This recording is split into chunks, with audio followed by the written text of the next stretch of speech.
এবারের জাতীয় সংসদ নির্বাচনে ভোট দিয়েছে মানুষ দুইটি। কয়টা ভোট দিয়েছে? একটা কি?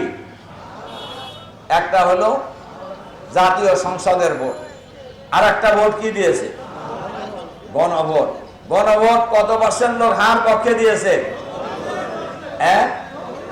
প্রায় 70% মানুষ গণভোটের পক্ষে রায় দিয়েছে।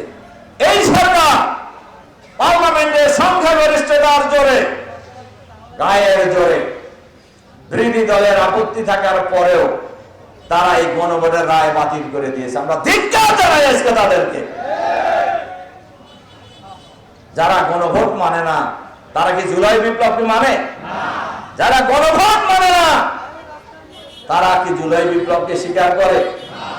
যদি স্বীকার করতেন তাহলে তো আপনারা গণভোট বাতিল করতেন না, তাহলে তো মানবাধিকার কমিশন অধ্যাদেশ বাতিল করতেন না, তাহলে তো দুর্নীতি দমন কমিশন অধ্যাদেশ বাতিল করতেন না, তাহলে তো খুন গুম কমিশন বাতিল করতেন না, তাহলে তো স্বাধীন বিচারালয়ে এই কমিশন আপনারা স্বাধীন বিচারালয়ে আলাদা স্বাধীন বিচারালয় সুপ্রিম কোর্টের এরা আপনারা বাতিল করতেন না। এগুলি বাতিল করলেন কেন?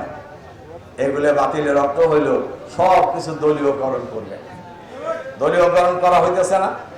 সমস্ত বিশ্ববিদ্যালয়ের ভাইস চ্যান্সেলর দলীয়করণ দলীয়ভাবে নিয়োগ দেওয়া হয়েছে। সমস্ত পৌরসভা, সিটি কর্পোরেশন, জেলা পরিষদ এই সব দলীয়ভাবে নিয়োগ দেওয়া হয়েছে। অথচ বিএনপির 31 দফায় এটা উল্লেখ আছে সকল ক্ষেত্রে নির্বাচিত প্রতিনিধিরা রাষ্ট্র পরিচালনা করবেন। তাহলে আপনাদের 31 দফা গেল কোনে?